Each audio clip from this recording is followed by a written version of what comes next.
Hey, so it's the beginning of next week, and we're moving forward with building of the training. So far, we've talked about getting down literally on the floor and starting with a piece of paper and some markers. Then in week 2, we talked about the hero's journey and thinking of the participant as the hero going on their adventure. Then in week 3, last week, we talked about the role and dynamics between the trainer or the facilitator and the participant, and being a mentor, being a sort of a person that creates a safe space or a sandbox, as well as being the sparring partner who pushes and tests and puts some sort of a pressure on the participant so that the person can grow in this sort of a safe space. So that was before. Where do we go to next? Well, today we're going to talk about the actual composition of the training. So when you're putting the pieces together, we're still, talking about the structure, still talking about thinking about design. We're not touching the actual content just yet. So the dynamics and the actual composition of the training.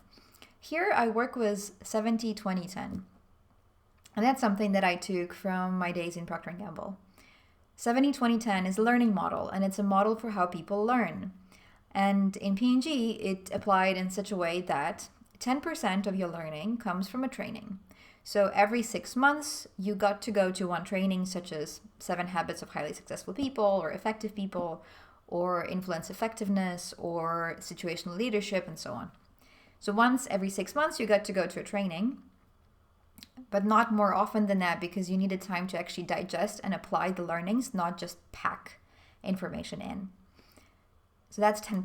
10% is a training.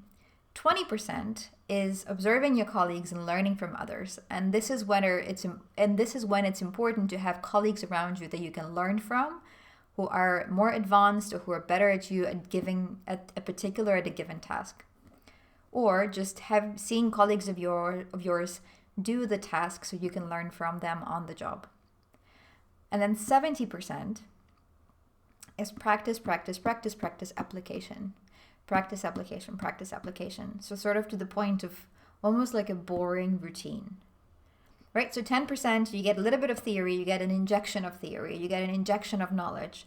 You read a book, you read a course, you have a training, you attend something, you watch a webinar.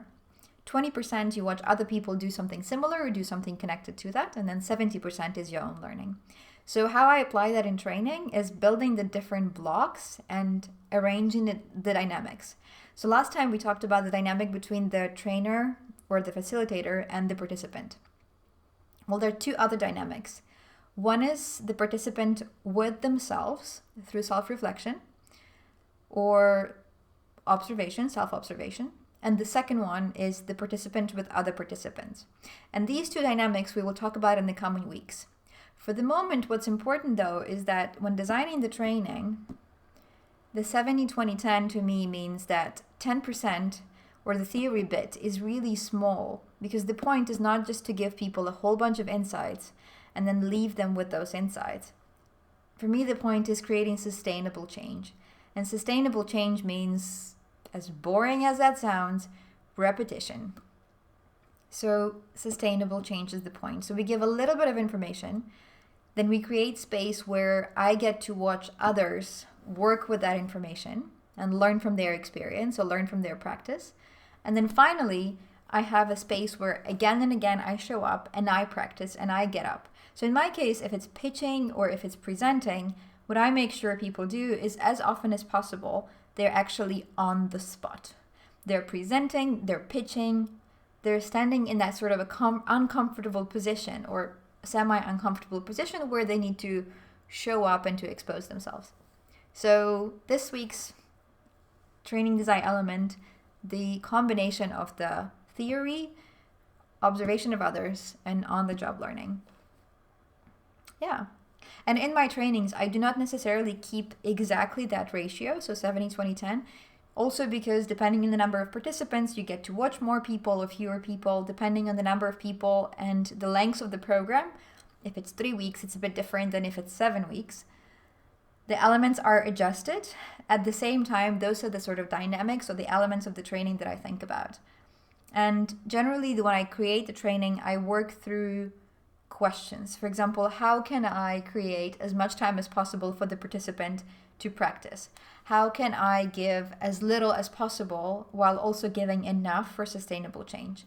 How can I create this space where the participant gets to observe and watch others, but it's not too much so it doesn't get boring or the person doesn't switch off, while at the same time it's interesting enough and applicable to their own job?